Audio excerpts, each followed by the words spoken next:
எங்க தண்ணி வருதோ இல்ல அக்கா தண்ணி வரணும். இந்த காவிரி சொல்ல என்னடாப்பா வயசு சொல்றேன் பெரியவன் நான் கெட்ட வார்த்தையில பேசுறேன் சொல் தெரியும் உங்க அப்பா ஆனா தப்பு தப்பு. இதற்கிடையிலே எதிர்கட்சி தலைவர் உதயநிதி ஸ்டாலினும் செய்தியாளர்களை சந்தித்தார். அவர் மைக்கிலே பேசும்போது அவர் சொல்லக்கூடிய விஷயம் என்னவென்றால், இந்த அரசு கடந்த 2.5 ஆண்டு காலமாக ரீல்ஸ் தான் போட்டுக் கொண்டிருக்கிறார்கள்.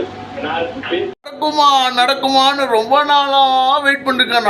நடக்கும்னு வெயிட் பண்ணிட்டு இருந்தேங்க. நடந்துருச்சு. பெரிய தலைமையிலேயே கை வச்சிட்டாங்க.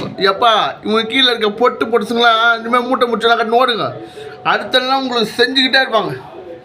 அந்த மனுஷன் எலெக்ஷனுக்கு வரதுக்கு முன்னாடி என்னெல்லாம்டா கொடுமை பண்ணீங்க.